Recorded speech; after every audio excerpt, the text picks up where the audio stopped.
Hello guys, welcome to our YouTube channel The Study Buddy. I am your study buddy Shweta Singh. आज के video lecture में हम class 11 maths chapter 1 पढ़ेंगे। So let's start. आज के video lecture में हम पढ़ेंगे समुच्चय। समुच्चय होता क्या है, इसके कितने प्रकार होते हैं, इसे कैसे रिप्रेजेंट किया जाता है, आज के वीडियो लेक्चर में हम समझने की कोशिश करेंगे। आपने अपने दैनिक जीवन में बहुत सारी वस्तुओं के संग्रह के बारे में सुना होगा या चर्चा भी की होगी, जैसे कि ताश की गड्डी, व्यक्तियों की भीड़, क्रिकेट की टीम आदि। इसी प्रकार मैथ्स में भी हम समुच्चय की एक डेफिनेशन देखते हैं, जिसके हिसाब से वस्तुओं के संग्रह को समुच्चय कहा जाता है। समुच्चय एक सुपरिभाषित समूह का संग्रह होता है, जिसमें सम्मिलित प्रत्येक वस्तु किसी गुण विशेष को संतुष्ट करते हैं।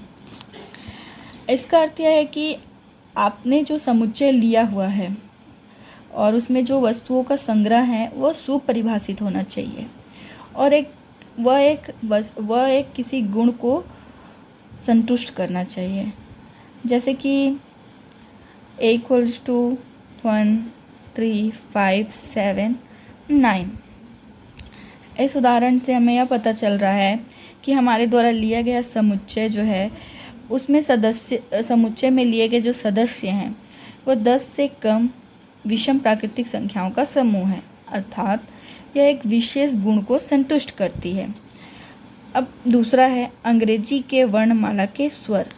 S = A E I O U। इस समुच्चय के सदस्य जो हैं वह वर्णमाला के स्वर हैं, जो कि एक विशेष गुण को संतुष्ट कर रहे हैं। अगला टॉपिक है हमारा रिप्रेजेंटेशन ऑफ सेट्स, समुच्चयों का निरूपण। समुच्चयों को कितने प्रकार से लिखा जा सकता है, तो किसी समुच्चय के सदस्य के बारे में निम्न 4 प्रकार से बातें होती है कि किसी समुच्चय में जो सदस्य है उनको किस तरीके से लिखा जा सकता है। पहला, सभी सदस्यों को लिखना। पहला तो ये होता है कि हमारे द्वारा लिया गया जो समुच्चय है उसमें सभी सदस्य को लिखा गया हो, जैसे A = 7 9 11 13।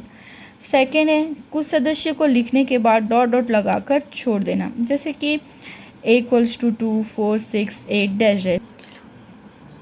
तीसरा, कोई विवरण देना, जैसे कि सभी सम संख्याएं, मतलब हमारे द्वारा लिया गया जो समुच्चय है उसमें जितने भी सदस्य हैं वो सभी सम संख्याएं हैं, या फिर सभी विषम संख्याएं, सभी पूर्णांक संख्याएं।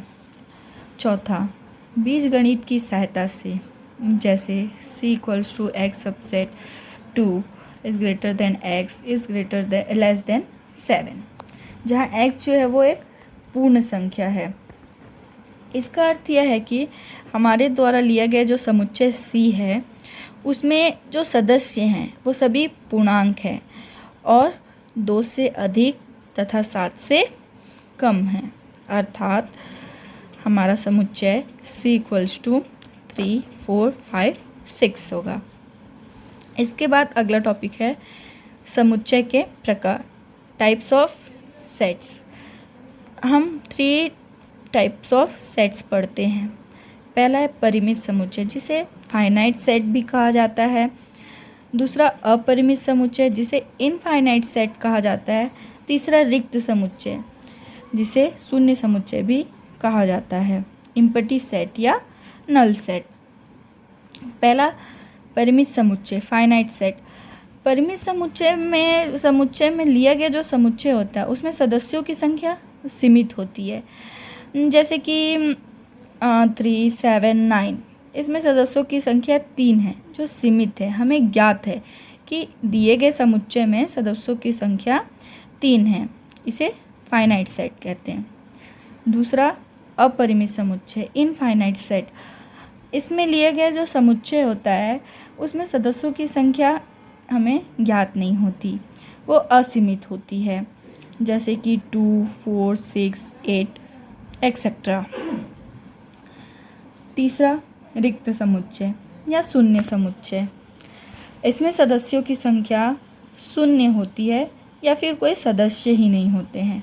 इसे इससे अथवा इसे निरूपित करते हैं।